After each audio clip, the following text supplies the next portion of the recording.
So if you saw my video on the trailer for Your Friendly Neighborhood Spider-Man, you'll know that I kind of wanted to be more excited about it than I really was. The show looked just a little bit tired, a little bit stale, and like it was repeating overall the same tricks from the MCU Spider-Man. When looking at its 60s inspired art style, I was really kind of hoping for more of a back-to-basics Spider-Man. But now that we've got the first couple of episodes, how does it fare up so far? Well, let's start by talking about the general premise, what Your Friendly Neighborhood Spider-Man sets out to do. So we've got a kind of an alternate history take on MCU Spider-Man. In a way, it's like an expansion of kind of Marvel's What If, except it is exclusively about this version of Spider-Man, seeing his story through a series of episodes rather than just a one-shot. We set up Peter Parker and Spider-Man, and everything is pretty normal until Peter gets a visit from Norman Osborn as opposed to Iron Man. And we get a peek at the origins of an MCU-adjacent Spider-Man, as well as that fabled street-level Spidey story. First impressions are kind of important, so I do want to talk about one of the more controversial aspects of this show, that being the animation. And I'm sorry, I'm just not with the majority on this one. I think the animation is mostly really good. Like, I really love the way this show looks. The way this show looks is kind of like a dream come true for me. Yes, it is cel-shaded 3D as opposed to hand-drawn 2D, which a lot of us, myself included, were hoping for. But as long as it looks good, I don't really care what method they use to get this thing moving. There is a difference between using CGI animation to create an aesthetic like this, as opposed to using it as a begrudging substitute for live action like Marvel's What If does. So as long as it fits the style and the style fits the animation, then I'm all game for it. I thought this animation technique was pretty cool back in Spider-Man the New Animated Series on MTV, and I think it's even better here, not just for technical advancements, but leaning further into that 1960s aesthetics. And then there's the opening titles, which propose a love letter to the Lee and Ditko era of Spider-Man, complete with a hip-hop remix of the 1960s Spider-Man theme. However, unfortunately, this 60s influence runs only skin deep, which was a little disappointing, as this is undeniably a modern Spider-Man in a modern world, complete with cell phones and live-streaming criminals. I think the 3D animation, though, especially lends well to action sequences and web swinging, but it's not without its quirks. Some of the backgrounds look okay, but others are clearly used in posterized photographs, and I'm really not sure why some of the text looks so weirdly alien. It doesn't look very good, almost like the text has been AI generated. Mouths from the side look a little strange too.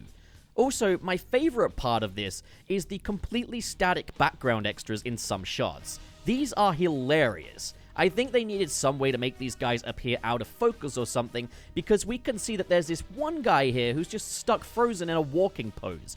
It's all stuff that I can look past, but it did elicit laughter from myself and my housemates.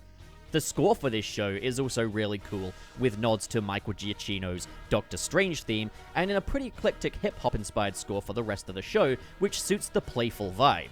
I will say, given that they used Doctor Strange's theme, it's a bit of a surprise that there's no utilization of the Michael Giacchino Spider-Man theme, but what we have here works. And I think the implication is that Doctor Strange is from the MCU and has portaled in from that dimension, so he does get to use that theme, while this Spider-Man is a different one, so different theme. And yeah, don't be fooled. This is definitely more of a B-side to MCU Spider-Man than anything else. Peter Parker is incredibly Tom Holland coded, and there are clearly elements here left over from when this was originally intended to be an MCU Spider-Man prequel. For example, Nico Minoura is Peter's best friend at Midtown High, and she is very much Zendaya's MJ. Very much an alternative girl, rebellious and introverted. Pearl takes up a similar role to Liz Allen as Peter's older crush. And we've got Peter going to Midtown High, which is more of a specialist school for the brilliant, and we've got him also taking on an internship at a tech organization, much like how he did with Tony Stark in Spider-Man Homecoming. The general blueprint is very much MCU Spider-Man, but if this show originally served to establish the origin story for MCU Spider-Man, well, it really only does that in the first 5 minutes, and then 20 minutes later we're entering the same time frame as Captain America Civil War, albeit with alternate events playing out. And boy, am I ever glad to have Twitter uninstalled, as this origin for Spider-Man? Oh boy. So, Uncle Ben is already dead prior to Peter being bit by the spider, which is brought to Midtown High by Doctor Strange battling it out with a symbiote. Yeah, it sounds terrible, and maybe it is. I'm kind of undecided on this. Seems like Uncle Ben isn't part of this Spider-Man's origin story, and I can tell the discourse surrounding this show is going to be incredibly annoying.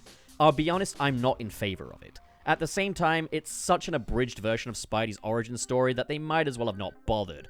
I guess Peter's just a heroic fella because he's just like that in this universe, which is endearing enough, I guess. Obviously, Uncle Ben was integral to Spidey's origin story in the comics and most depictions of the character, but for this one he's not, I guess. So they're doing a different thing. It's an alternate MCU Spider-Man, it's an alternate take on Spider-Man, and this does contradict the words that Peter says to Tony Stark in Captain America Civil War. I still stand by that the implication there was that Uncle Ben had been killed and it was partly Peter's responsibility. So yeah, it's an alternate take. This doesn't necessarily say anything about MCU Spider-Man, but for this Spider-Man here, Uncle Ben is not a part of that story.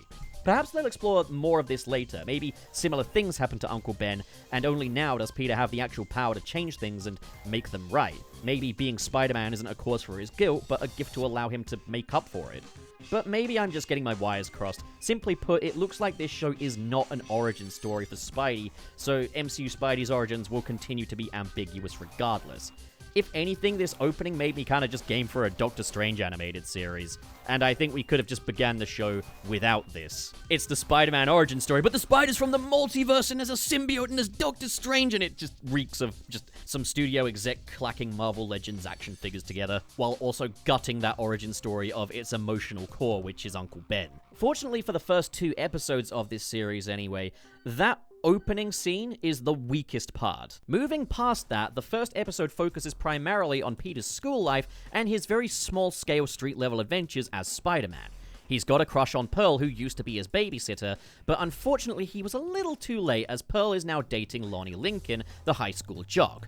But in a fun twist, Lonnie actually looks up to Peter and the two get along really well. In this first episode, we also establish through Lonnie's perspective that there's still a lot of racial profiling going on, even in this modern New York, and I'm looking forward to seeing kind of how that plays out, like what's going to happen next. Could this be what leads him to become Tombstone? Are we maybe getting more of a sympathetic take on that character? We've also got Harry Osborn being chased down by some live-streaming criminals who I think are meant to be the enforcers?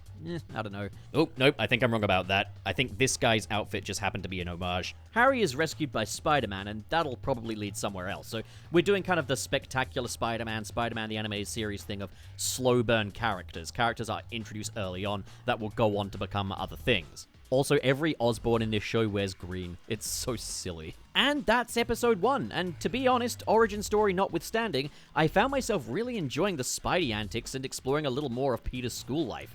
Nico Minora plays off of Peter really well, and there are some really fun directorial decisions, particularly this tracking shot following Peter's web. The second episode focuses more on Peter at the Oscorp internship, and well, it sucks. The internship, that is, not the episode. Peter's mentor there is an asshole. The other students are kind of assholes too. It's a fun twist, to be honest. At Midtown, he gets along with everyone, including the jocks, who in other Spidey stories would commonly be his bullies, but in this case, he's among his own kind, and they're a bunch of assholes. I am not your groovy camp counselor who will let you sip a cold one and go skinny dipping in the lake. Man, that is a lot to unpack. That's crazy. What's his backstory?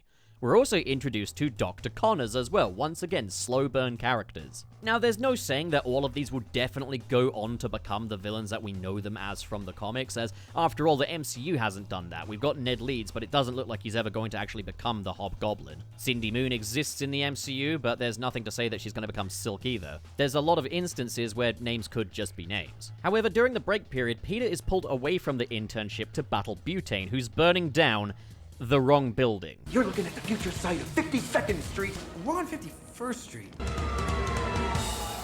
This battle is a lot of fun, especially when it moves over to the pet shop and Spidey has to rescue the different animals from the battle. It's a street-level Spidey fight with a fun comedic twist, and there's animals involved, so hell yeah.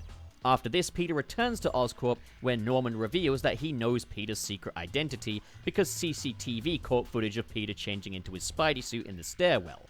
Idiot, always look for cameras, dude. That's like Secret Identity 101. And we leave things off on that cliffhanger, although we really do have some idea of what comes next based on the trailer.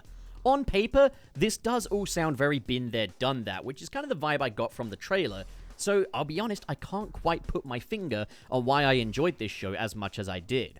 Maybe it's that moving past my frustration with kind of harping on the same stories and characterizations of Spider-Man, this is still Spider-Man at the end of the day, and I just like Spider-Man, I guess. I was pleasantly surprised by the opening 2 episodes. While I was a little disappointed that the 60s influence kind of started and ended at the art style and theme music, I praised the show for its surprisingly refreshing take on the MCU Spider-Man story, its subversion of the usual high school Spidey tropes, and delivering an incredibly enjoyable street-level Spidey story. And while on the subject of 60s inspiration, I'm just gonna say this, you can skip the recaps by all means. Don't skip the intro though, like the intro slaps. It never fails to get me hyped for the show. I did have my gripes with the first 2 episodes, such as the absolute toy commercial of an origin story they gave to this version of Spider-Man, while removing Uncle Ben from the origin, and yes, I know they mentioned him by name, but it still doesn't change the fact that Ben died prior to the spider bite, and this is more just kind of a grief thing that Peter may be going through that may or may not ever get built upon. At the same time, I've accepted that this is an alternate reality Spidey, a different take. There's a lot of new takes on this mythology lately, and if I can accept the recent Ultimate Spidey run's very drastic change on Spidey's origin story, then I can at least keep an open mind here. As it is though, those first 2 episodes had me genuinely excited for this Wednesday to get 3 more episodes. How about that? When I first saw the trailer, I thought that my lack of excitement in this new Spidey show was a sign of me getting old, maybe outgrowing Spidey. But now I'm finding myself eager to watch these new episodes, and that makes me really, really happy. So okay, episode 2 ended on the cliffhanger of Norman Osborn discovering Peter's secret identity, which could go one of a few ways. There's a lot hinging on Norman's reaction to this. We've also set up Lonnie Lincoln's story with him dealing with racial profiling in NYC, while he's genuinely just a guy trying to be his best self, forming a bond with Peter despite the fact that he's dating Peter's crush. Add Nico Minoru as Peter's new high school pal, and we've got a really strong supporting cast for this show.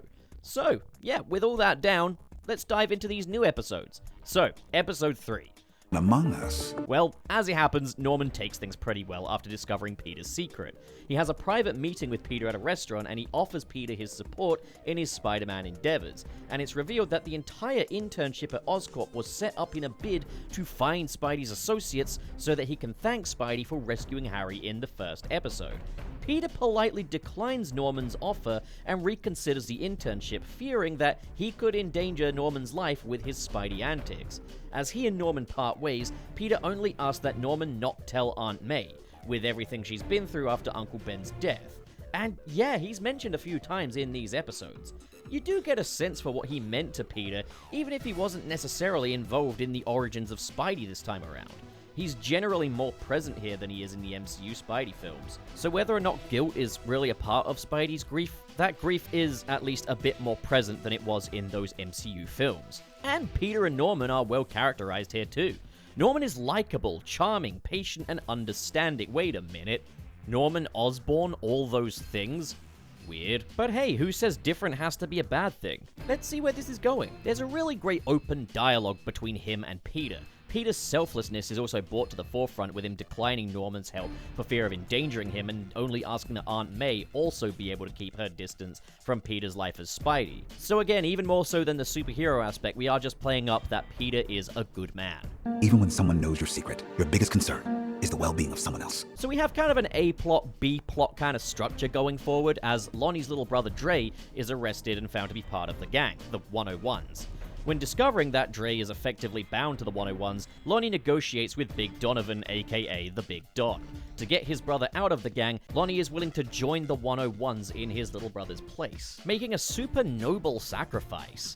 As a smart kid with excellent prospects, Lonnie will be a much more valuable asset to the gang than Dre was. I mean, what do they want a kid around for anyway? Fucking freaks. Big Don agrees and he lets Lonnie join up in Dre's place. Meanwhile, Spidey swings into battle when... Oh, wait, hang on a second. Speed Demon and... Tarantula. Yeah, I know them from the comics. What do you think I am, a casual? Start terrorizing NYC. You never know when to quit. The Blue Hedgehog. Of all places. And oh look, it's Roger Craig Smith. So he plays the coach, the desk clerk at Oscorp, and now Wait a second. Roger Craig Smith playing a guy who moves very fast, and he's in love with someone who has black and red streaky hair? Well, I'll be damned. The prophecy is coming true. Just when Spidey seems beat, Norman hacks into Peter's comms to help him win the battle. Hello? God? It's me, Spidey. And Peter discovers that perhaps Norman will be a valuable ally for Spidey after all. Upon defeating Speed Demon and Tarantula, Spidey notices the same insignia on their tech as the one found on Butane's, setting up a potential ongoing threat. So yeah, it was a really fun episode. We're starting to see Lonnie possibly going down a bit of a dark path, but seeing that he did this out of a very noble act to kind of rescue his brother and give him a better life. And you've kind of got Lonnie entering this gang because he doesn't really have any other choice, while Norman states over and over again that he will respect Peter's decisions regardless. So there's a really interesting parallel here. You've got Peter and Lonnie, these two fundamentally good, selfless people going down two very different paths. Okay, moving along to episode 4. I wish I had it in my room at home so I could keep May out when I have girls over. If I were to ever have a girl over. This protocol is in place so we can talk about Spider-Man. So, let's do that. Fuck off, Peter. I don't want to hear about your girls. I want to talk about Spider-Man. He's literally me. With the Sokovia Accords coming into effect and Peter's identity as Spider-Man potentially hanging in the balance, Peter accepts Norman's help with his Spider-Man endeavors. And yeah, that's where we've got a bit of MCU continuity bleeding into this. In the first episode, we obviously had that scene from Civil War where Peter goes to meet his new billionaire mentor, except it's Norman instead of Tony, and now the Germany airport battle has happened, and the Sokovia Accords have come into effect. And we do see how Norman is very critical of the Avengers, so he wants Peter to kind of be better than the Avengers. He recognizes that kind of selfless purity in Peter. Now, like a few others, I have been kind of opposed to this show going for the sweet, helpless little bean personality for Peter Parker. So pure, never has a moment of unlikability, just a little cupcake, but we are at least putting it to good use here. The idea that Spider-Man could be better than the Avengers, and maybe Norman is taking advantage of this. Maybe he's got ulterior motives. He probably does. He's Norman Osborn. Not exactly known for being a salt of the earth, but boy is he doing a good job convincing me otherwise. As Coleman Domingo is ridiculously charming in this role. So with the decision made that Peter is going to accept Norman's help, the two begin testing out some brand new suits. Some pretty obscure ones as seen in different Spidey comics. And I will admit, I am relieved to see that most of these suits were just a one-scene thing and were played for laughs. Because as you know from the previous video, I was fearing just spending every other episode in a different suit, and it looks like that's not going to be the case now. I won't lie, my initial reaction to the first of these wacky suits was, come on, do we have to do this?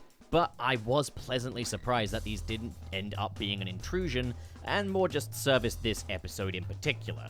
So the first suit Norman gives to Spidey is the Prodigy suit, which is a Thor-inspired outfit, a very corporate idea of a superhero, and the first thing that happens is Peter getting caught up in his cape when taking on the live streamers from the first episode, and they hit him like he's a piñata. Okay, that's pretty funny. It's an Incredibles joke, but it still checks out. The second suit is the Hornet, which I admittedly only recognized purely from the Amazing Spider-Man 2 video game. We've got Norman not really getting the whole Spider-Man thing as he asks Peter why he has to be Spider-Man and can't instead commit to this Hornet theming instead. Peter struggles to get to grips with the flying traversal, and we get another funny gag of him smacking into a bus and the driver using the windscreen wipers to get him off, like he's an actual Hornet. Get it? Funny. The third of these suits is the Dusk suit, which I recognized purely from Spider-Man 2 Enter Electro. So, a little girl loses her red balloon, and I won't lie, I squealed a little at this. This is my kind of fan service. Wait up! Balloon, come back! Come back! No! Balloon, come back! So nostalgic, and the balloon had to be red, didn't it?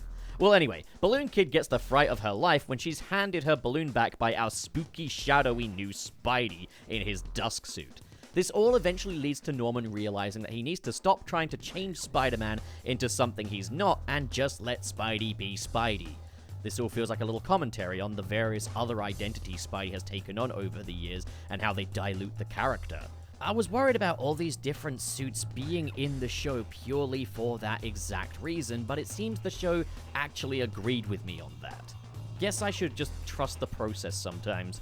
Of course, this leads to Spidey getting his iconic Future Foundation suit, which has been rebranded the Oscorp suit. And in this reveal scene, there are so many little references to other bits of Spidey media. From the low-angle running shot from Into the Spider-Verse, Spider-Man landing on the side of the building just like he does in Spider-Man 3, and him scraping the floor just like he does in Spider-Man PS4's advanced suit reveal scene.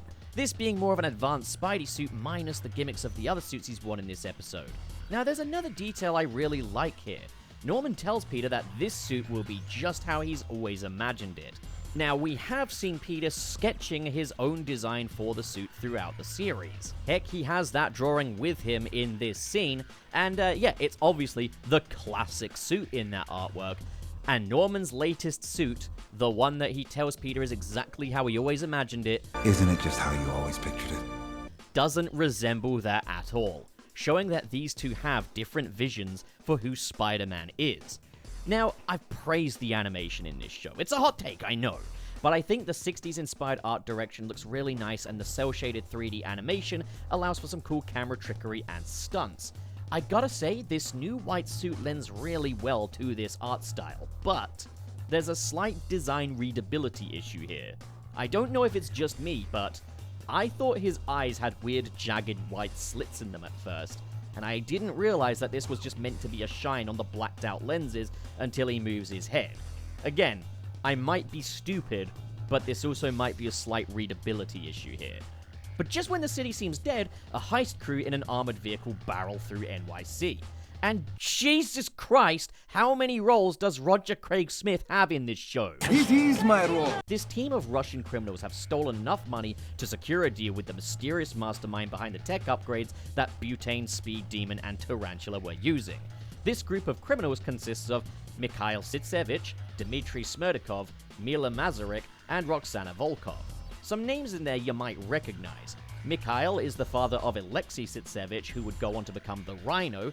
Dmitry Smerdakov is, of course, the Chameleon, and he does appear to be designed after Dmitry in Spider-Man Far From Home, so he might just be that Dmitry after all.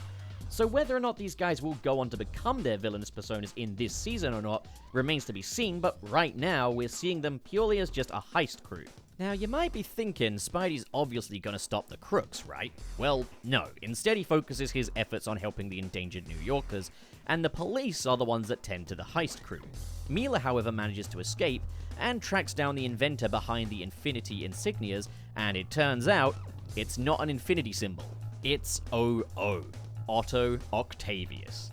Peter returns to Norman and unmasks, not realizing that Norman's son Harry is in the room, repeating the little twist of Osborn discovering Peter's identity 2 episodes later.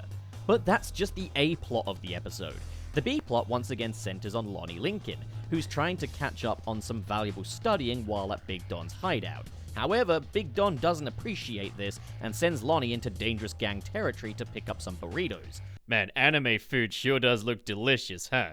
While picking up the order, Lonnie is chased down by Camilla Black, a member of the Scorpion gang who warns that Matt Gargan, the leader of the Scorpions, is coming for Big Don. Which means that, albeit in an alternate universe played by a different actor fully animated, the Spider-Man Homecoming mid-credits might finally pay off. As this Mac Gargan design does share a lot in common with the version that we saw in Spider-Man Homecoming. This is clearly meant to be that same Scorpion. Now, I have been kind of wondering if this show kind of serves to do villains that the movies don't really have any intention of doing. Like, even though they were alternate dimension variants, we did see Green Goblin and Doc Ock in Spider-Man No Way Home. We also established that Oscorp doesn't exist in the MCU, so this may just be our way of getting an MCU version of Norman Osborn and Doctor Octavius. It may be that Sony and Marvel have moved on from their plans to do Scorpion, and this show is just going to cover that. It's not the most elegant thing in the world, but it is a means to an end. Also, real quick, I love that they went to the trouble of changing Spidey's suit in the opening titles as well. The opening title cards at the end of the intro were always cool, but the fact that they actually went to the effort of changing Spidey's suit to the Future Foundation one, really awesome touch. So then for the 5th and final episode of the week, Mila meets with Doctor Octavius and purchases a high-tech helmet that transforms her into her unicorn persona. So I gotta say, seeing Otto Octavius looking this old school really put a big grin on my face. It's been a while since we've gone for a design like this for Otto that, even without the arms, it's no mystery as to who this fella is. And it seems like we're going down the more arrogant route than the sympathetic route that we've generally grown accustomed to, which again is a refreshing change of pace. I'm glad that we're getting a Doc Ock fighting an MCU-adjacent version of Spider-Man that isn't the Alfred Molina version. Not anything against the Alfred Molina version, of course. I'm just glad that we get to see kind of one that is homegrown, and just that little bit more comic booky. He views selling his tech on the black market as beneath him, as he tells his assistant Vincent all about his big master plan that concerns Norman Osborn, who he has a vendetta against. So I'm seeing some similarities to Insomniac Ock, which is by no means a bad thing. Also, all I'm saying is, at some point in this show, someone needs to refer to Vincent as Wiener. Maybe Spidey could call him a little wiener or something. It would just be funny, you know? If you know, you know. Absolute 0 out of 10 for the whole show if they don't do that. Ock, again, doesn't have his Waldos either, so another slow burn villain. So Harry is now in on the whole Spidey operation. Norman has kind of forced him into this role, and while Harry is excited to be Spidey's dude at the desk, a fun little subversion from guy in the chair, Peter is a little more hesitant. So once again, following the MCU's alternate history, Peter's guy in the chair was his best friend, Ned Leeds, in the MCU. Someone Peter had developed a sense of trust with. But in this version, it's Harry, someone Peter doesn't really know that he's forced into trusting with his secret identity. This isn't a decision that Peter himself has made, it's one Norman, someone who hasn't demonstrated the best understanding of this whole Spidey thing, has installed for him, not to mention Norman is probably going to have a bias towards Harry given that he's his son. So again, this is a really nice flipping of the script on the whole Ned Leeds guy in the chair thing. Again, I was a little worried that this whole alternate MCU could end up feeling a little stale or repetitive, but from a story standpoint, this is drastically different from the MCU and feels fresh. Even down to the fact that when Peter and Harry chat, it turns out that Peter in this universe is a bit more Team Cap, with Captain America being his hero. There's even a little foreshadowing that Spidey's final red and blue suit may have been somewhat inspired by Captain America, as Peter and Harry discuss how his current Oscorp suit is just a bit too sterile and corporate looking, and that he would like something more inspiring like Cap. I mean, it lines up. Both suits are red, white, and blue, the white being the lenses, of course. So in this universe, while Norman is the billionaire business owner of Oscorp, Harry is a social media influencer, and Nico Minoru is already familiar with him, except, like with Norman, she's highly skeptical of him and a potential political career in his future. This is going to come up later, I'm sure. But with Nico feeling a little underappreciated, Peter decides to arrange for the two to see an obscure film together at the theater. At a pivotal moment in Lonnie's sporting tenure at school, he's forced to abandon the game for another meeting with the 101s, showing how being part of this gang against his will is really bleeding into all aspects of his life, from his relationship with Pearl to his studies to his sports. Meanwhile, with her new unicorn helmet, Mila breaks her comrades, out of prison, and so Spidey attends to the prison break. While Spidey throws down with the Russian mobsters, Lonnie is drafted into a throwdown between the 101s and the Scorpions. With Spidey rescuing and clearing all the civilians from the Unicorn skirmish, he's now able to focus his efforts on beating the Unicorn. So instead, she decides to raise the stakes and fire at her own teammate Mikhail. And of course, being the selfless hero he is, Spidey jumps in front of the blast protecting Mikhail. There are some cool parallels once again between this and Lonnie's battle, with Lonnie jumping out in front of Big Don when Matt Gargan is about to stab him from behind. This almost results in Gargan killing Lonnie until the police arrive. This move gains Lonnie the respect of the 101s and he's dubbed Tombstone. And we see that maybe Lonnie's starting to like this new life of his. Back to the Spidey stuff, of course Mikhail is offended that Mila gambled with his life, and so the two end up arguing, giving Spidey just the time and opportunity to yoink the unicorn helmet off of Mila and web her up on time for her to be arrested. And the day is won, until Peter realizes he's late for his theater meet up with Nico and rushes off. And while he arrives just a little late, to Nico's unease, he's joined by Harry Osborn. And that wraps up this week's 3 episodes. And it hasn't lost momentum by any stretch. I am still incredibly impressed with this show.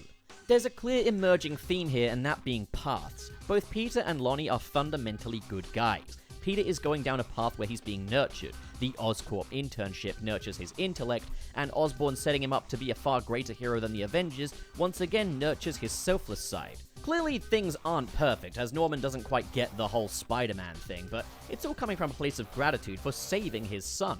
On the flip side, Lonnie entered the 101s to protect his little brother from them, and because of that is sacrificing his academic and sporting life as well as his relationships just to protect his little brother, and he's now in a situation that there's really no easy way out of. While on the other hand, Norman constantly tells Peter he'll respect his decisions, Lonnie is forced into the 101s and there's seemingly no way out for him. This gives us a really tragic take on the Tombstone backstory.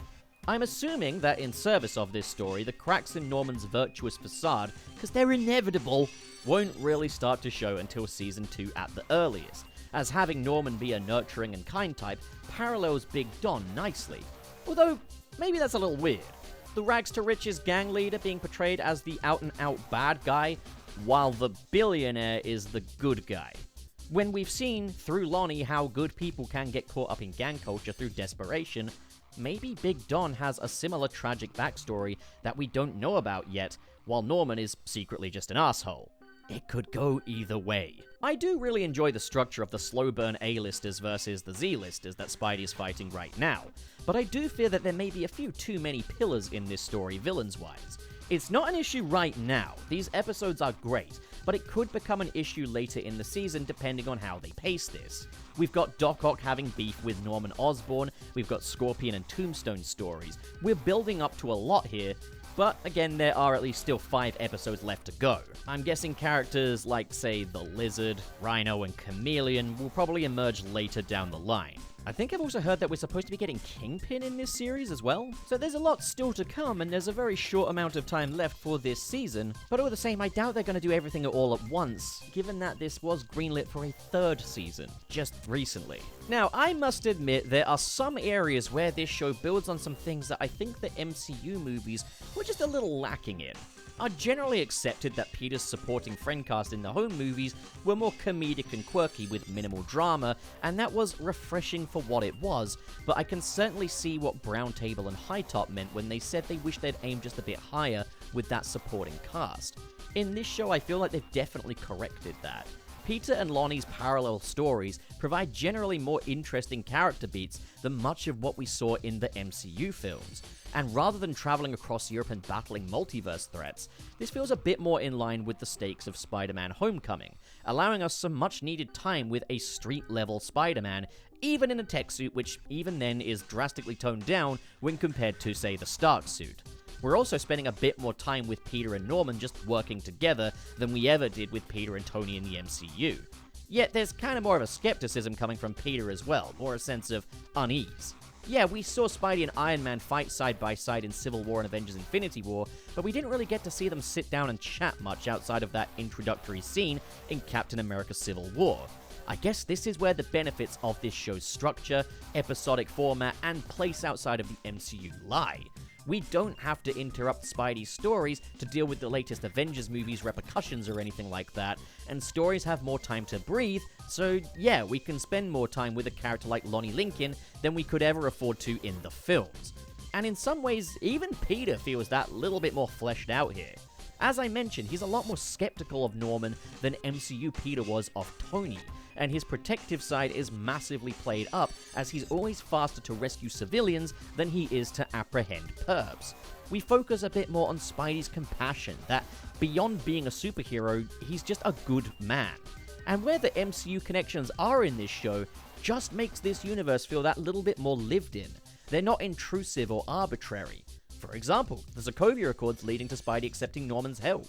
It's all in service of this story rather than detracting from it like it did with, say, Spider-Man Far From Home. I feel like a lot of this show is just kind of addressing some of the shortcomings of those MCU Spider-Man films, which I still love, by the way. I still love those films for everything they are. While I can definitely understand and appreciate the critiques, it just doesn't hit as severely for me as it clearly does for others. But this show is clearly making up for a lot of that. More complex side characters, a bit more drama, the MCU serving more as a backdrop than an active part of Spidey's story, more street-level Spidey, more of Spidey protecting civilians. These are all things that people have been asking for from the MCU Spider-Man for a while now. That, and we're also set to see a Spidey and Daredevil team up, which is again something a lot of people have been asking for from MCU Spider-Man 4. Like, the fear is obviously that a lot of us want MCU Spider-Man 4 to be a much more street-level story, but there is the possibility it could be another multiverse story, that it could go a bit more cosmic with things, much larger stakes. And obviously, again, you've got the Secret Wars and Doomsday coming up, which Spidey's inevitably going to be involved in. So Friendly Neighborhood Spider-Man following Spider-Man No Way Home could be just kind of the thing that we're wanting.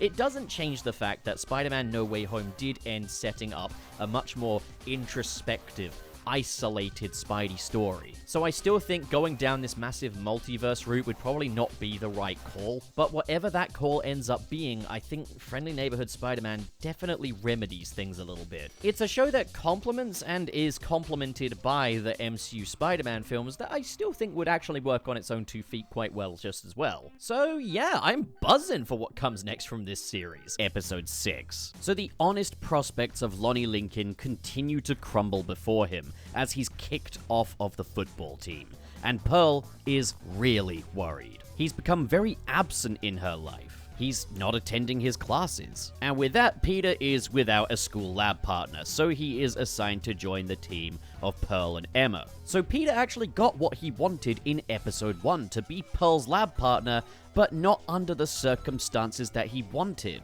which is very Spider-Man. In fact, let's talk more about Lonnie's storyline first for this episode. When he goes home, he's confronted by Dre, and we learn a little more about why Dre joined the 110s, and why Dre believes it to be a mistake that Lonnie stepped up in his place. Lonnie always had prospects. He was great at sports, and he's a very intelligent guy. He could be a made man if he just applies himself, while Dre doesn't have that. He's got that imposter syndrome of growing up in a home where there already is that golden child, so what can Dre really be? He just wanted somewhere to go where he wouldn't be compared to his older brother. That's what the 110s were to him. And now because of this, Lonnie's life is falling apart and it's all on Dre. One day, these secrets are going to catch up to Lonnie. You think mom and dad aren't gonna ask questions when they show up to graduation ready to take pictures and you're not there? We can see that while Dre might have created this mess, he is still ultimately trying to get his brother out of it. So Lonnie heads out, and he is followed by Scorpion henchwoman Camilla Black. And while he's followed, he's brought to safety by 2 of the 110's fellas.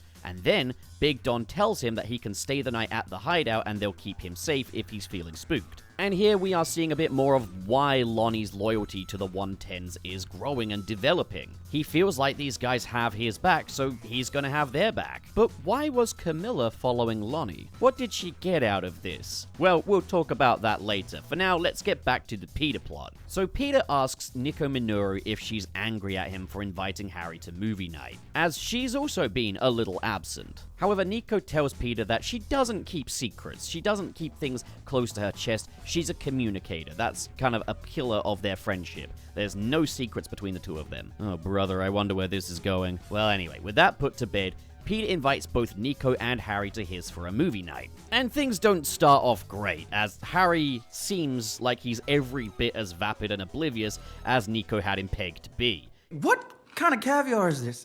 They're raisins, dude. However, we do see the lines of both Nico and Harry's ignorance kind of converge as the two cannot figure out how to work a VHS player. It's a nice little character detail in this episode that Harry and Nico aren't quite as different as Nico believes them to be. Sure, Harry lives in a different world to her, but he didn't choose that world. So while these kiddos have their movie night, Norman is at a relief fundraiser for the Lagos incident, referring back to the events of Captain America Civil War. Remember Civil War? I sure do hope they'll make another Captain America movie that's as good as that one. Maybe this Brave New World will be the one, who knows? There, Norman Osborn meets with Secretary Ross. Oh boy, would it be cool to see him run for president, right? So much you could explore. Well, Norman offers Ross his full support in adhering to the Sokovia Accords, while also revealing that Oscorp has its own Avenger in Spider-Man. Except according to Norman in this scene, Spider-Man is none other than John Gallo, the Oscorp receptionist. Poor guy's life is probably in a lot of danger because of that one little lie. However, there is a security breach at Oscorp, and Norman calls Spidey in to investigate, putting a pin in his movie night, with Harry and Nico left to get to know each other. And we got a nice little character detail as it seems like Harry and Nico might have something in common after all. Nico likes tarot cards and tries to do a tarot reading with Harry. But when Harry only knows tarot as a fashion accessory, this basically just affirms what Nico thought of him before, and things get a little tense too, as Nico clearly feels that her friendship with Peter is maybe a little threatened by Harry. Asserting the value of her friendship with Peter, she tells Harry that she and Peter have no secrets. This leads Harry to believing she knows Peter is Spider-Man, and well, he spills the beans and fucks up hugely. Now, based on the track record of MCU Spider-Man, Nico will go, "Oh, cool, Peter's Spider-Man, and we'll get in on all of this Spider-Man stuff, right?" Well, let's put a pin in that for the time being. So Spidey heads to Oscorp to stop the intruder, and it's none other than Daredevil, as voiced by Charlie Cox, accompanied by his theme music from his old Netflix series. And they don't just flirt with it like they do in She-Hulk, they raw dog that theme. Daredevil believes Osborn is hiding something, which is why he's infiltrating, and we get an awesome fight between Spidey and Daredevil on the Oscorp rooftop underneath the moon, leading to some really cool shots with the moon in the background, which is a very easy way to make any action sequence cool. Moon. Yeah. The banter between Daredevil and Spidey is a lot of fun, and it's great to finally hear Charlie Cox interacting with Spider-Man. It's a crossover that a lot of folks have been waiting for a while, and this being animated doesn't make it any less exciting to me. Charlie Cox makes the transition from live-action actor to voice actor more gracefully than most, which is relieving. After the battle, Norman believes that Daredevil was sent by former Oscorp employee and now black market weapons dealer Otto Octavius. And we see the cracks in Norman's confident facade finally start to appear, as it's apparent that Norman really fears Octavius. Norman claims that Otto eventually left Oscorp, stealing Oscorp research all because he couldn't handle sharing credit with Norman. And it's revealed that the weapons used by Tarantula were previously Oscorp designs. And I just want to note real quick, they also kind of resemble Superior Spider-Man's web gauntlets, so maybe that could be a thing later. Now, everything Norman says here does add up. There's evidence that his weapons were Oscorp designs, and we have seen that Otto does have a superiority complex like Norman claims he does. However, there's one little gap in Osborn's claims. The claim that Daredevil must have been sent by Otto.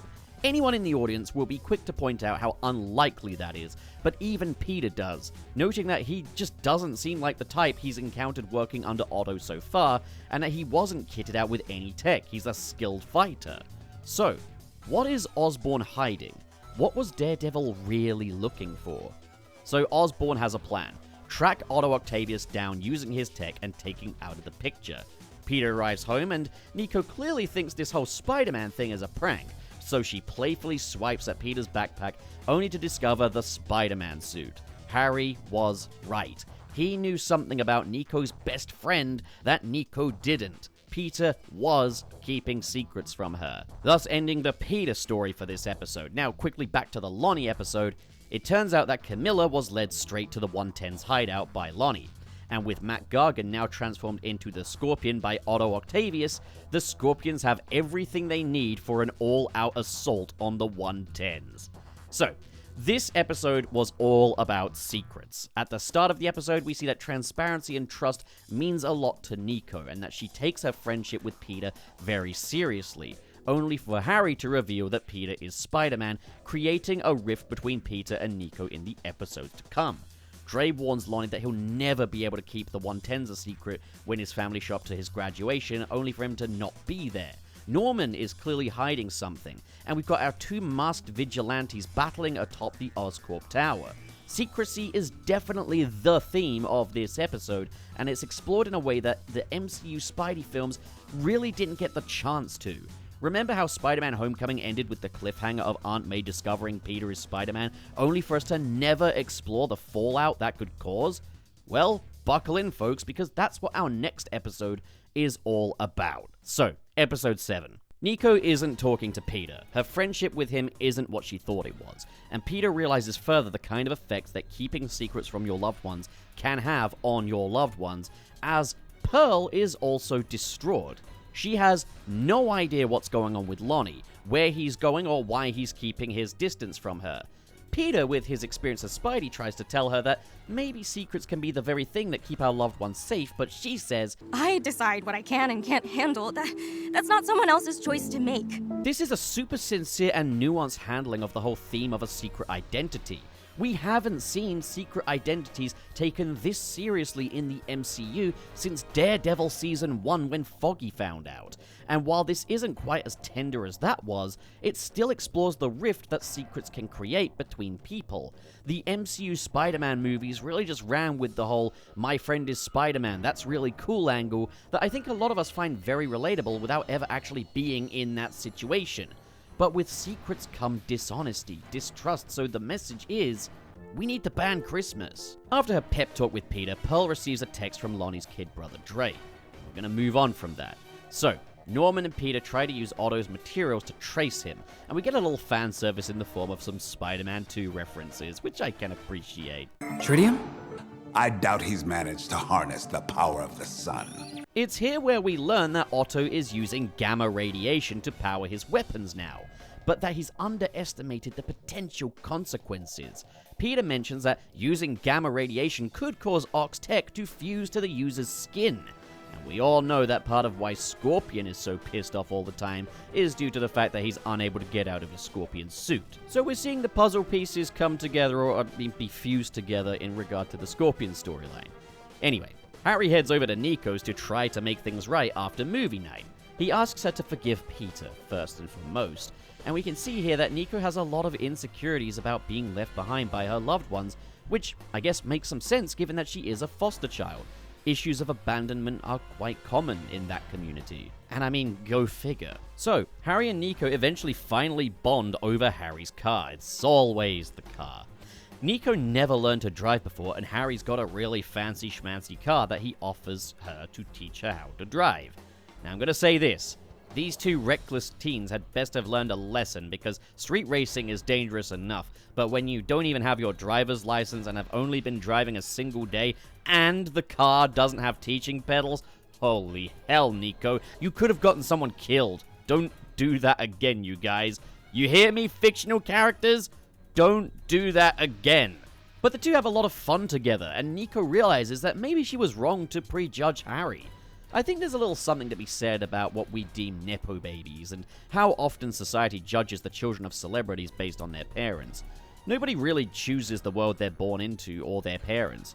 Sure, Harry is a social media influencer, but again, there's a lot of societal prejudices against influencers as well. I still don't think the label influencer helps matters, it just sounds innately douchey. But back to the point, a lot of people do assume that what influencers do is without challenge, it's money for nothing. Which just isn't true in the slightest, and before any of you try to argue with me about that, then why the fuck aren't you an influencer? Now with that being said, I'd call financial security the greatest challenge that comes with being a YouTuber, and that's not really something Harry has to deal with, but there is the sense of isolation you can feel, and how people who have never met you will judge you as a person based on what you do online. Harry's clearly wrangled with that himself, hence why he seeks out the friendships that he does. It doesn't help matters that Norman doesn't really give him much attention either. He's portrayed as a very neglectful father. Another crack in Norman Osborn's facade. So Harry drops Nico off home, and while a bond has been formed between the two, Nico still can't help how she feels about Peter keeping secrets from her. She's going to need time to come to terms with things, and will need to rethink their friendship, but until then, they do at least have each other. So Spidey swings off to track down a gamma radiation energy source that's causing a lot of destruction in NYC and is headed towards Harlem. So, what did Dre want with Pearl? Dre told Pearl that Lonnie is with the 110s. Ugh, you little tout. And Pearl rocks up at the 110s hideout, seeing them preparing their guns. But just as Pearl confronts Lonnie, the walls of the 110's hideout are busted down by Mac Gargan, now in his bulletproof Scorpion armor with his mechanical tail. Scorpion makes quick work of the 110s, even killing one of them. Lonnie jumps in to protect Big Don, and just when it seems like Lonnie's a goner, Spidey arrives, and it's a great entrance for Spidey as he's finally facing off against an iconic Spidey villain with his theme music firing off on all cylinders. Lonnie? What? But this is also where Peter discovers that Lonnie is a part of the 110s. Lonnie's secret is revealed to Peter. Now, During a super intense battle with easily the most powerful adversary Spidey's faced yet in this show, Osborn is too distracted to assist Peter. He's not interested in his Spidey and Scorpion right now, he's determined to find Otto. He clearly fears Otto enough to let his guard down when it comes to Spidey, and this has its consequences. Because while Norman did successfully find Otto's location, Peter is clearly outclassed. Spidey webs Scorpion up, using up all of his web fluid, but just when he thinks he's won, Scorpion tears out of his webs and absolutely pummels him, almost to death, stabbing him through his previously thought impenetrable suit, which flags up an alert for Norman, who finally locks in and sends a glider to rescue Spider-Man. A glider. I wonder if that's indicative of anything. Now, there's a lot to really take from this battle. Aside from Mysterio hitting him with a train and Goblin killing his aunt, we haven't really seen MCU Spidey ever get this outclassed by an enemy or lose in such a brutal fashion. This is also the most that an MCU Spidey project has ever really explored the possibility of Peter running out of webs when he really needs them. It happened once at the end of Spider-Man Homecoming, but in this scenario, he's fighting for his life without any webs. And we saw in the Daredevil episode that Peter isn't exactly a skilled fighter. We also see, as Scorpion breaks out of the webs, that the suit overheats with gamma radiation, burning Matt Gargan's skin beneath it, maybe even fusing itself to him, just like Peter said. There is a really strong sense of setup and payoff in this show. They know what they're doing here. And so the episode ends, with Peter having lost the fight and Scorpion demolishing the 110's hideout. The credits having a far more somber track accompany them this time than the usual energetic Spidey theme, complete with a flaming overlay. Wow, what a climactic episode! We've slowly built up to Spidey taking on his first proper supervillain, and Scorpion has left one hell of an impression in an incredibly intense action sequence. I think this also explored the fallout of a superhero identity reveal really well, capitalizing on a lost opportunity from the MCU live-action Spider-Man. With how few MCU heroes actually have secret identities, it was a shame that this aspect was glossed over as much as it was when it came to MCU Spider-Man. So I think once again, this show is definitely making up for the shortcomings of its live-action counterpart. I'm wondering if we're going to see the same with Aunt May later down the line, or if this is simply how they are handling that story. We're also definitely seeing more cracks emerge in Norman's confident and charismatic facade. We've already established that Norman was capable of neglecting people through Harry, but now, as soon as Norman is pursuing his own interests and thinks he's got a lead on Otto, we see that he lets Spidey take a major beating. I will also say, man, it's so good to see an MCU-adjacent version of Spidey finally take on the Scorpion. I think a lot of what we're seeing here is what we were probably meant to see much sooner down the line in the MCU. And doing this now means they can probably either put that Spider-Man Homecoming mid-credit stinger to bed, or push it a little further down the line. Does it fix the MCU's version? No, but it does at least deliver on that promise. Okay, so for the final episode of the week, we've got episode 8. So, Peter's undergoing medical treatment at Oscorp, still mostly masked, and Osborn does mention that none of these doctors ever saw Peter's face and that his secret remains safe. It's a bit of a stretch, but I do appreciate the scriptwriters taking special care to make sure that that base is covered.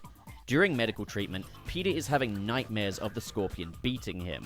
One of the doctors remarks, "He's just a kid," which could initially be seen as a Spider-Man 2 reference, but I think this is mainly a reinforcement of how overwhelming all of this must be for Peter.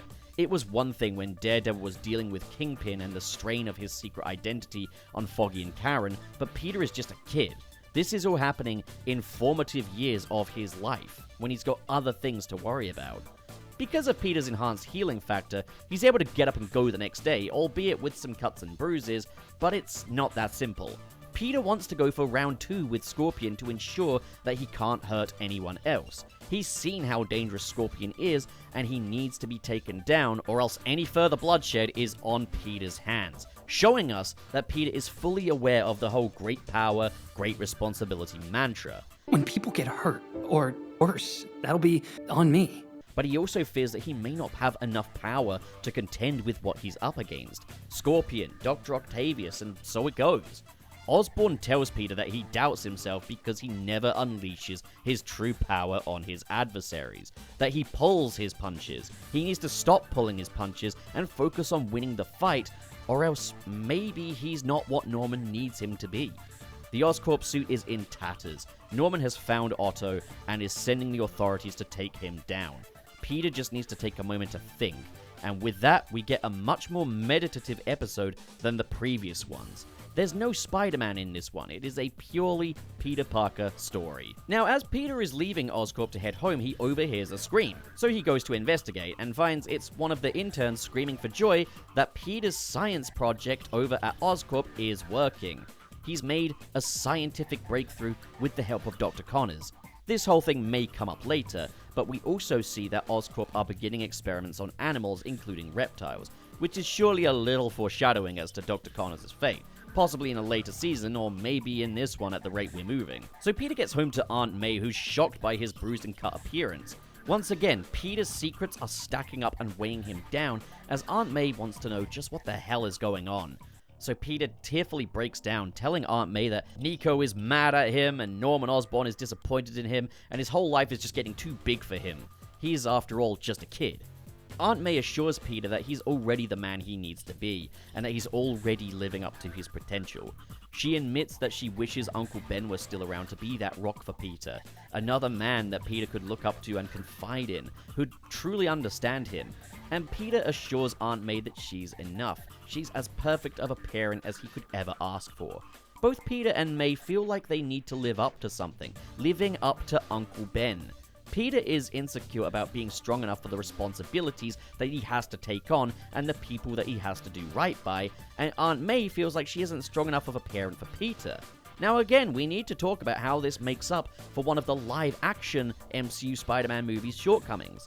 A lot of folks felt dissatisfied that a key aspect of Peter's character was not really portrayed in those movies. There wasn't a tangible sense of Peter trying to live up to Uncle Ben's values and mantra, that with great power comes great responsibility.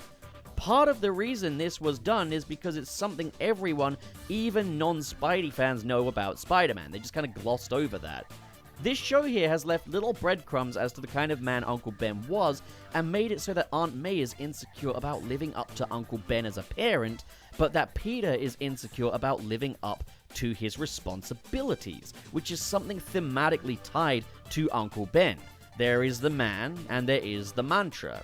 And I think this show has done an incredible job of exploring that without even having Uncle Ben die as a consequence of Peter's inaction. Or at least that we know of. Given that they're still continuing to build off of this, we may eventually know what actually happened to Uncle Ben. But right now, I'm satisfied with where this is going. So, Norman has called the SWAT team on Octavius' lab, and I wonder who's voicing this SWAT officer. Shit, it's Roger, isn't it? It's gonna be Roger. Otto Octavius. Anyway, Oc's lab is armed to the teeth with a state-of-the-art security system. You've got lasers, you've got mechanical arms which extend out of the walls and the ceilings. Doc Ock arms. Ock has the upper hand as he mischievously boogies his way past the SWAT officers to a really fun jazz number. It's great to see Ock be just a pure Saturday morning villain. This show has us accounted for when it comes to super deeply layered antagonists like Tombstone and Norman, that it's great to just have a fun villain who's just enjoying the entire process. There's a lost art to this kind of villain, and I'm so grateful to see this here. Well, just when he thinks he's escaped, Ock is eventually met by Thunderbolt Ross and Iron Man, and is taken in. Iron Man's design harkening back a little more to his earlier red and gold designs, while his theme music is a bit like a mashup of the Iron Man 1 theme and Avengers theme. Again, it's just a super cool piece of world building that doesn't intrude on the Spidey story. But also, I gotta say, I think they have a decent foundation for a new alternate MCU. What they've done with Spidey here, it would be cool to see done with Iron Man and Captain America, maybe even Daredevil. We've got some cool new versions of these characters that I think it would be fun to explore elsewhere. So with Ock taken in, away from his lab, I'm guessing that's going to be a motivation for getting his security system strapped to his back. But for now, it's cool to see this proto-Ock still using his mechanical arms in one way or another. So Peter is still having nightmares, this time about losing his friends to the Scorpion in a sequence pretty reminiscent to the Berlin scene from Spider-Man Far From Home. Upon waking up, he removes his arm sling and tries to call Nico, only to be sent straight to voicemail. He's then interrupted by a call from Pearl asking him to come over to assist with the science project, as her other lab partner has bailed on her. So Pearl is kind of impressed by Peter, and the two have a nice little dynamic, both reeling from a broken friendship and kind of healing with each other. But then Lonnie calls for Pearl. Now, I was initially a little worried that this story was about to take a turn. Maybe Lonnie would see that Peter is there and freak out, but no, thank God they didn't reduce the character of Lonnie to that. He just sees that Peter is there and he's chill. So Pearl steps outside with Lonnie, telling him that given the circumstances, this is probably the best time for him to make a break for it and leave the 110s. But Lonnie tells her no, that he feels a sense of loyalty to the gang and that he won't leave them. Pearl tells him that she can't associate with him if he remains with the 110s, and so Lonnie chooses the 110s. Pearl, devastated, heads back inside to see that Peter is gone. He's out confronting Lonnie for himself, begging him to leave the 110s. It's a tender, mature moment. Once again, Peter's secrets have a cost as he understands what Lonnie is going through and knows more about it than he's able to let on, but he can't tell him he's Spider-Man. We're seeing this secret really snowballing in front of Peter. Failing to save Lonnie, Peter finally heads home. Aunt May is out at work, giving Peter no one to confide in. He looks at a photograph of Uncle Ben on the fridge and decides to try to find that other person that he can confide in. So he heads over to Norman's office. He finally explains everything he's going through to Norman Osborn, who tells Peter he needs to embrace his power because With great power comes great respect. once again, an exploration on the man and the mantra. Peter went to Osborn hoping that he could be what Uncle Ben would have been to him, but instead, Osborn stated the exact opposite. Norman heads out to run an errand, leaving Peter to meditate on that with Harry. Meanwhile, in the city, the 110s have arranged a meeting with a familiar face. Well, a familiar face under a mask anyway. Dimitri has become the chameleon, and he offers Big Don information about where the Scorpions would have gotten their tech. Meaning that we could be in for an all-out gang war between the 110s and the Scorpions, all with Octavius's advanced tech, which would be an absolute nightmare for NYC. I am surprised that we saw Dimitri again this soon. I figured they'd save him and his chameleon getup for a later season, but we're already sowing those seeds. He hasn't done any disguising trickery just yet, but he's got the look. So Lonnie rallies the boys as they prepare for all-out war. Back at Norman's office, Peter admits that he's afraid of where things are going with Norman. In this instance, Harry is exactly what Peter needs right now. A friend. With a truck hijacking in progress in Midtown, Peter tells Harry that he needs to get back out there, but he doesn't have a suit. Fortunately, Harry's been working on a project of his own that he's based on Peter's artwork, and has a brand new costume for Peter. This suit is the classic suit. And we won't get to see Peter wear it until the next episode, but we do get a cool tease. The further we go with this, the more it feels like this is what MCU Spider-Man was supposed to be. Maybe how MCU Spider-Man would have turned out if they didn't have to adhere to Sony Pictures' release schedule and work around Avengers movies.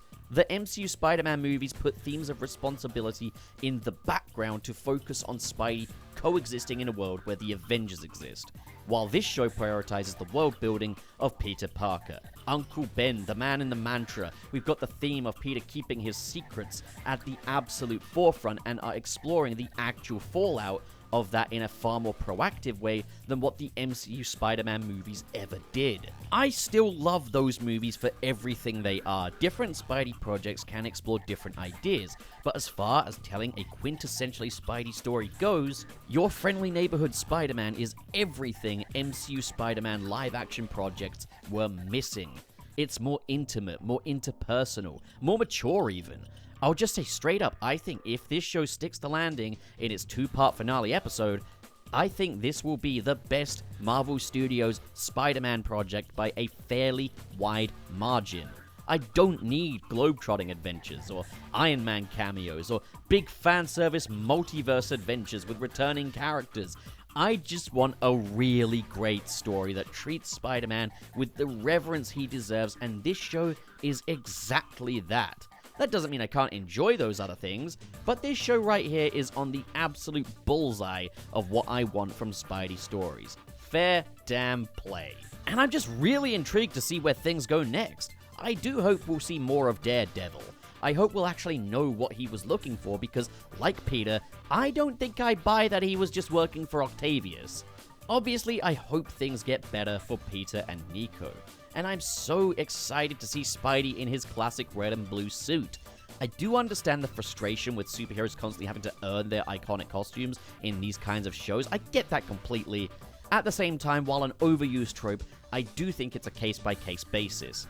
I enjoyed the time spent in the Oscorp suit, and I really liked his homemade suit that he sported for the first few episodes. But boy am I ready for that classic suit. Well, with only 2 episodes left, let's see if this otherwise so far great season can stick the landing. Well, here we are, the home stretch. The Spider-Man home stretch. It's been a great season so far, but season finales are actually kind of difficult to get right. I think we're really seeing that more than ever recently. And Marvel isn't great at season finales. So, can your friendly neighborhood Spider-Man stick the landing with its 2-part finale? Well, let's find out. Starting us off with episode 9. With Otto Octavius now in prison, all of his designs are returned to Oscorp, and Norman pays Otto a little visit just to gloat. Me? You know how it is. Oscorp is better than ever. And how are your endeavors going? Oh, right. We see a really vindictive side to Norman here, as he revels in Otto's defeat and boasts about Oscorp's new space program.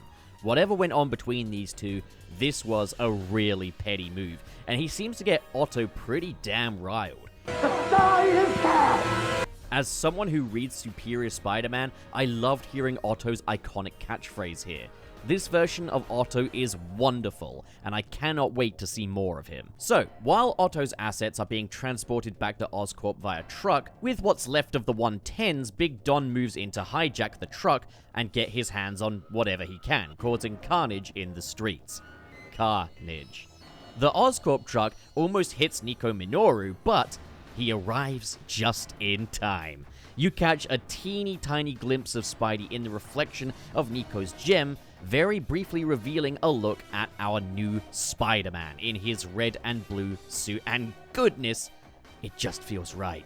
Again, I can appreciate the frustration caused by the old "he's got to earn the suit" trope, but this is the first time it's been done in an animated show like this, and well, it had the right effect. I appreciate the journey it's taken for him to finally land in this position, and I did like the look of both his homemade and Oscorp suits. We got to have fun with some cool designs along the way, but you just can't beat that classic Spidey suit. Imagine me glazing any other Spider-Man TV show purely for the fact that Spider-Man is wearing the red and blue suit, though. This would seem ridiculous. This is only something afforded by making him actually earn that suit. Now, I know some folks aren't keen on the fact that the rear spider emblem is also on the front, but there's nothing objectively wrong with that as far as I'm concerned. I'd definitely prefer something more akin to Ditko, I won't lie, but hey, I can choose my own logo when I make my own Spider-Man. This still works. Spidey stops the 110s from robbing the Oscorp truck and briefly tries to get through to Lonnie until the reunion is interrupted. The Scorpion has returned with his gang, and he's ready to put an end to the 110s and Spider-Man once and for all. I love how he refers to Peter and Lonnie as his favorite piñatas as well. And even brought a couple of my favorite piñatas. Scorpion has gotten a little upgrade too. He's now armored his face with what looks to be a hockey mask or something. I don't know, I don't really play any sports. But this does give him his Ditko-era appearance with only his eyes visible, and I think it looks fantastic. This is a great design for Scorpion, and I do appreciate that practicality has been factored in here. But upon seeing the man who previously nearly tore him to shreds, Peter has to calm his own internal panic. His realistic depiction of a panic attack, which is also depicted through Peter's face being visible to us. This shows how vulnerable he feels, but it could also be seen as a little homage to the old Spider-Sense effect as well, where you can see half of Peter's face and half of Spider-Man's. Kind of a reinvention of that, but Peter shakes it off and locks in. And we have this all-out gang war in the streets of NYC between the 110s and the Scorpions, with Spidey trying to restore peace and the neighborhood hanging in the balance. And the remainder of this episode is mostly just this big showdown in the streets. However, we've also got some major changes in the hierarchy of the 110s. So Big Don, throughout this episode, we've seen some cracks start to show in his leadership, from him recklessly endangering lives with how he stopped the Oscorp truck, and we've seen that Lonnie clearly didn't agree with that call. When he's attacked by the Scorpion and promptly rescued by Spidey, Lonnie asks what the gang should do next, and Big Don just bails, leaving the rest of the gang for dead, prompting Lonnie to take charge. And we see that outside of Big Don's meltdown, the 110s still have each other's backs.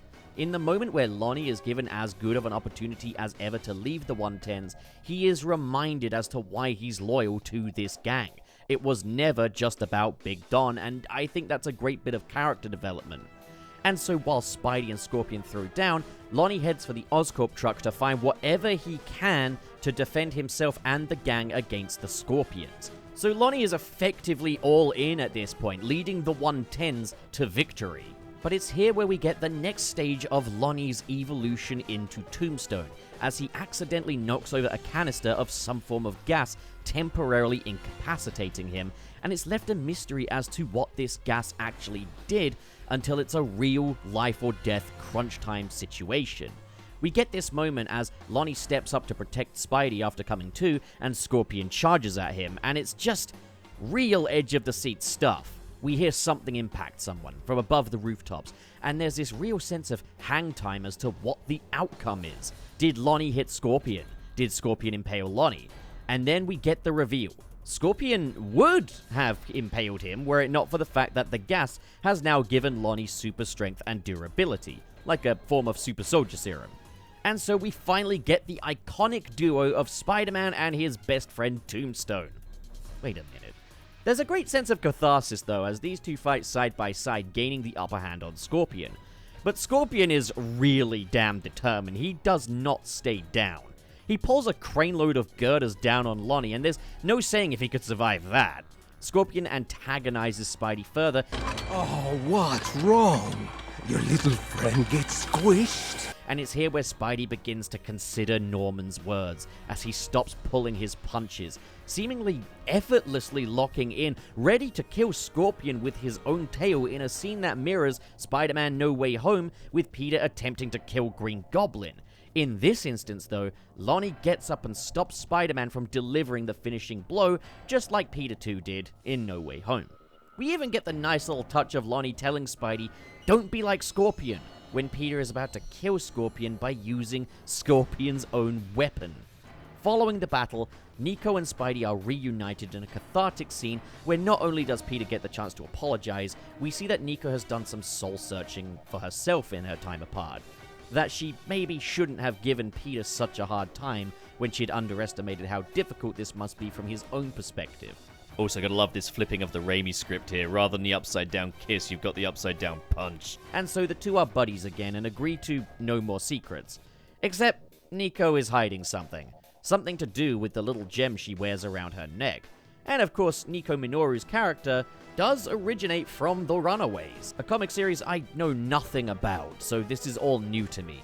Maybe this gem ties in with her character from that. Now, I noticed that Peter and Nico are kind of bound to a bit of a cycle here. They won't keep anything from each other. They've got absolute trust in each other, but Peter had to keep Spider-Man from Nico for obvious reasons, and Nico is going to be keeping whatever this new magical ability she has from Peter. The two ultimately just need to agree to having some boundaries here, but I think this plays into how kind of the nice idealized idea of friendship can become kind of toxic, as you've got that expectation now that you'll keep nothing from each other when sometimes there are good reasons to keep things from each other. Otherwise, you should ban Christmas. So back home, while watching The Bachelor with Aunt May, Peter gets a call from Norman, thanking him for helping with the Oscorp truck heist.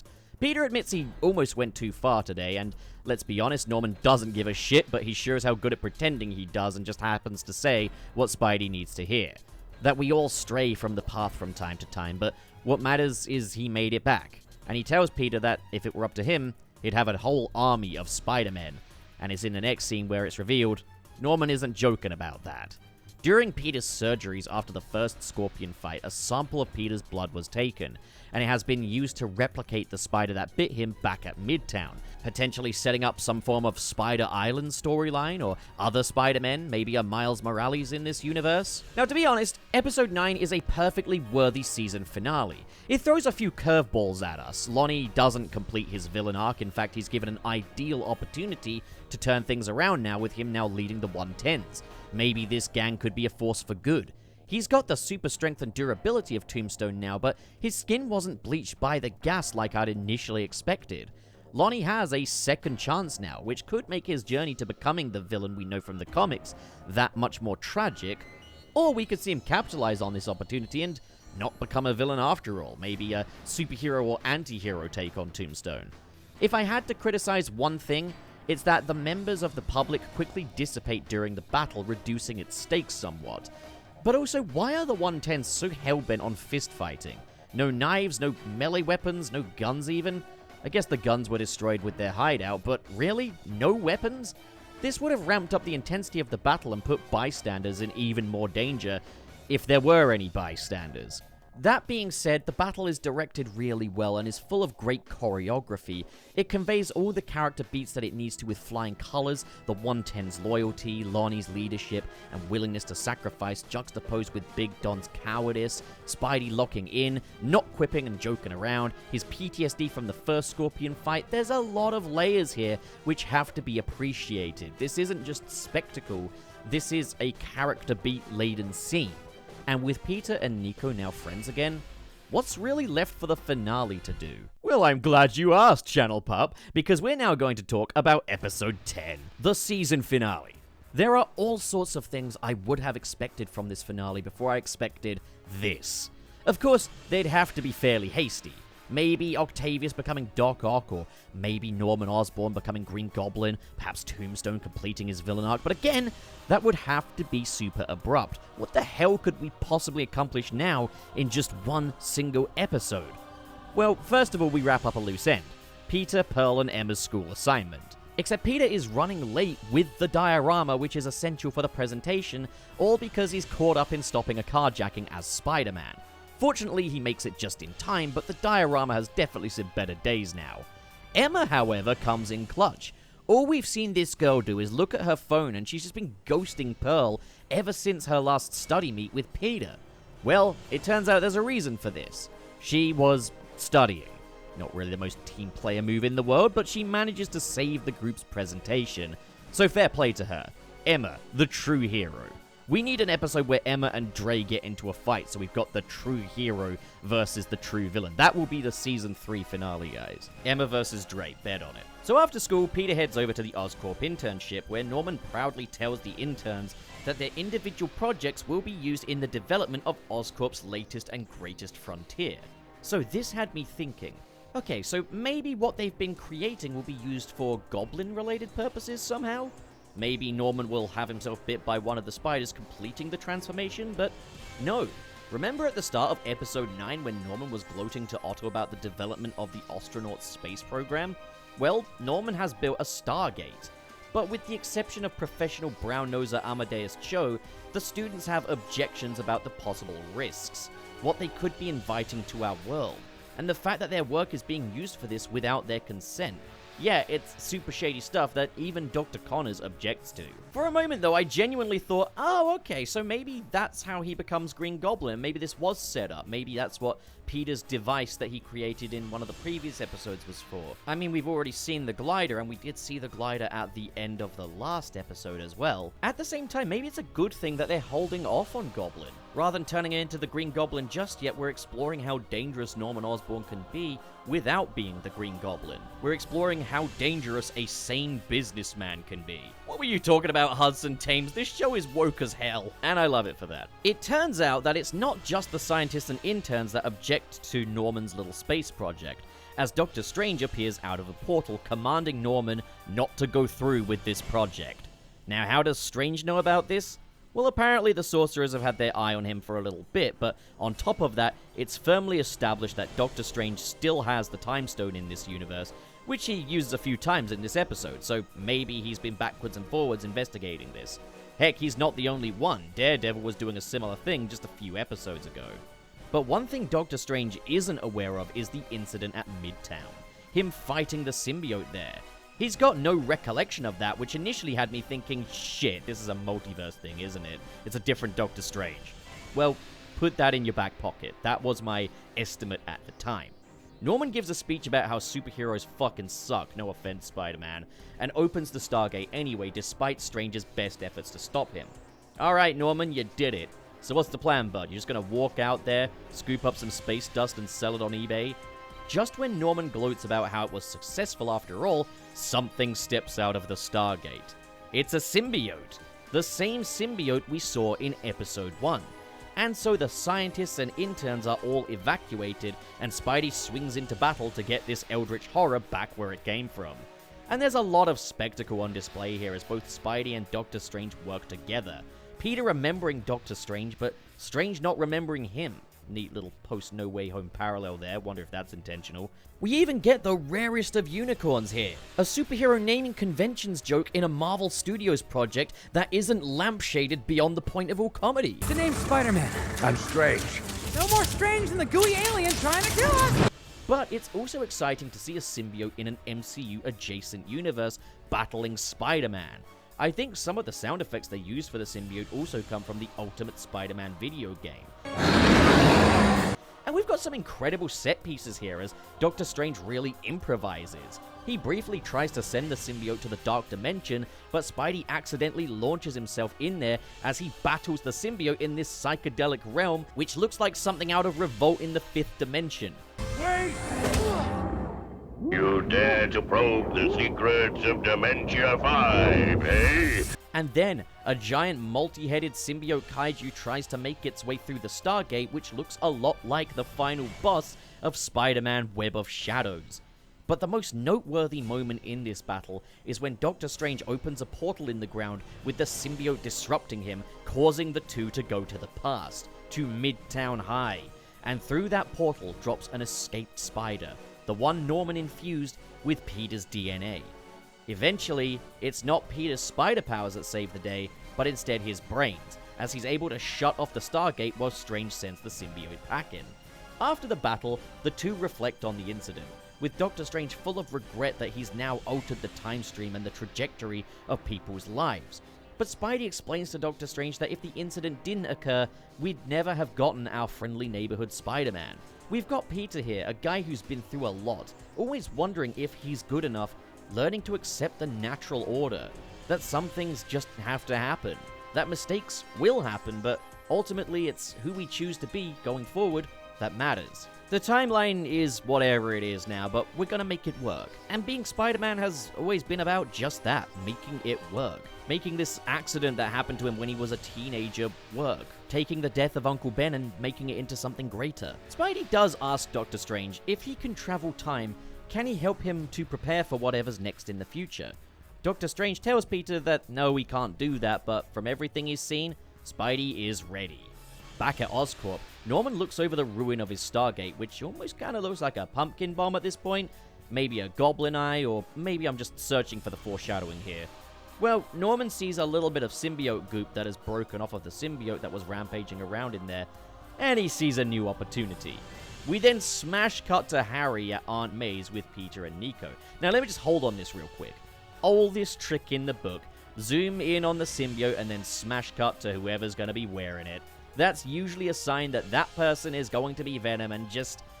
Ah, God, okay, right. There's trusting the process, which is something I'm really learning to do, but there's also Harry as Venom again, possibly. So, here's the thing.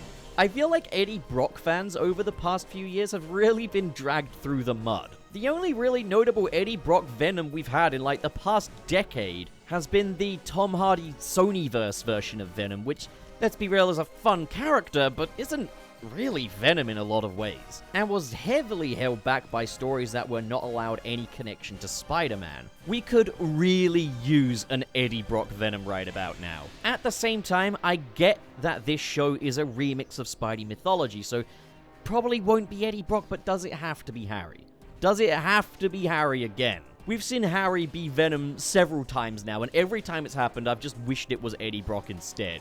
Even in Marvel Spider-Man 2, I love that game, but that's very much an approximation of Venom, rather than actually being, Venom. It's that union between Venom the character and Eddie Brock the character. These two characters together make Venom. And sure, you could deviate from that, but I don't think Harry's it, man. Also, I really like this version of Harry as he is. It's kind of nice to have a version of Harry Osborn that isn't an absolute cretin. Maybe this is a red herring. Maybe they're doing this to make you think, oh, it could be Harry, but they have no intention of actually being Harry. But this was a deliberate decision. This is the oldest foreshadowing trick in the book. With Peter now unsure if he can trust Norman, Nico suggests to Harry that he starts his own startup business for these young scientists to just work on stuff without any big pie-in-the-sky dreams of a Stargate. And so Harry forms the Webb Foundation, inviting Peter, Nico, and all of the Oscorp interns, as well as Lonnie, furthering Lonnie's chance of getting his life back on track, to join this new startup. Lonnie seems to accept the invitation, but we notice that he's ditched his varsity jacket as he drives off with the 110s. We also see some little grey specks on his fingers, and I gotta ask, how are we feeling about this? In the comics, Tombstone is albino, and albino people just kinda exist. But here we're making that complexion the result of an Oscorp gas. I guess my 2 cents would be that maybe Tombstone isn't an ideal representation of albino people, especially given that he's often designed to look unsettling. But is this the right call? I want nuanced discussion of this only, guys. Don't just scream DEI with no further elaboration like some kind of stupid pull-string toy. Let's actually have these conversations. But as these emails are being fired off, we see where all of these individual characters are at this stage. We see that Nico is using her gem and her tarot skills, I don't know, it's mystical, spiritual stuff, to contact her mother. She does have supernatural abilities. We see that Amadeus Cho is happy where he's at Oscorp. But Jean, she's actually finesse. She joined the internship to investigate Oscorp for Daredevil, which is how Daredevil knew that Norman was hiding something. And now, she'll be investigating Webb too. But for the biggest and most shocking reveal of all, Aunt May heads to prison for a visit. The prisoner she's visiting? Richard Parker. He's alive, and he's voiced by Josh Keaton, who voiced Peter in Spectacular Spider-Man. Now, I have no idea where they're going to take this, whether it's the spy route, whether it's the, I shudder to think, but the trouble route. I mean, he does compliment Aunt May's appearance. Okay, bit of a reach. But it almost feels like we've got a second chance to explore what we may have explored in the Amazing Spider-Man films. Mainly that deleted scene from The Amazing Spider-Man 2, where it's revealed that Richard Parker is still alive. It looks like your friendly neighborhood Spider-Man may be capitalizing on opportunities to explore stories that were otherwise cut short, and I'm completely here for that. And so Spidey swings off into the night sky feeling ready for anything as we get a really glorious final swing. The music is incredibly upbeat and fun, the lighting looks fantastic as the city lights really illuminate Spidey, and so Season 1 of your friendly neighborhood Spider-Man draws to a close. So, I was expecting the origins of maybe Doc Ock or Green Goblin, and ended up with the origin of Spider-Man himself. Now, if you've seen the earlier episodes of my review series, you'll know that I didn't love Spidey's origin in the opening episode, comparing it to action figures being clinked together, and feeling unhappy with the fact that Uncle Ben no longer really had anything to do with Peter being Spider-Man. Well, 10 episodes later, I think this show has done an incredible job expanding on it. It's certainly different, but I think I'm slowly but surely warming up to new takes on the Spidey origin story. It's less outlandish than the 2024 Ultimate Spider-Man origin story, and I like that for what it was. I feel the same about this. As for Uncle Ben dying much earlier on in Peter's story, well, we have since seen how Uncle Ben's influence impacted Peter and May. We've seen that Peter holds heroic values and that he got those from his surrogate parents. I think producer Jeff Trammell put it nicely when he said he wanted Uncle Ben's lessons to be part of Peter, but didn't want Uncle Ben to just be the lesson. And he's got a great point. Compare this to the original story, and I mean the OG, Amazing Fantasy 15, where Uncle Ben appears in only 2 panels. He wasn't a character, he was a plot device. A plot device that over time evolved into a character post-mortem, as later stories only enriched and explored that origin story further. Well, your friendly neighborhood Spider-Man completely does away with Uncle Ben as the plot device, and just let him be a character that influenced Peter in his life rather than his death. And there's a beauty to that. Not as a replacement for the source material, but as an innovative remix of it, a new perspective. And that brings me back to the opening titles of this show and its main theme, Hero Like Me. That song is emblematic of what this show is. Hero Like Me is a remix of the iconic 1960s Spider-Man theme in the same way that this show is a remix of Spidey mythology that's been carefully and meticulously constructed from the ground up.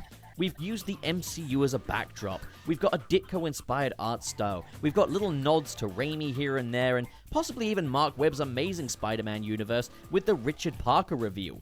We even got the Venom kaiju from Web of Shadows. If we compare this to another superhero show, I'd compare it to Batman Caped Crusader, in that it's a remix of the mythology, and it isn't trying to be the definitive version, but it recognizes the quality of the storytelling that made the originals so special. This show is different to the Spider-Man that I know and grew up with, but it's done with so much love for the source material, and treats Spider-Man with such reverence that, if anything, I'm just more excited to see what changes lie ahead, rather than fearful of them. Except the possibility of Harry being Venom, I guess we'll see on that one. But that's not all. We have to talk about the absolute redemption this is for Spider-Man animated shows. This is the best Spider-Man show since Spectacular Spider-Man, which ended in 2009. That's nearly 20 years ago.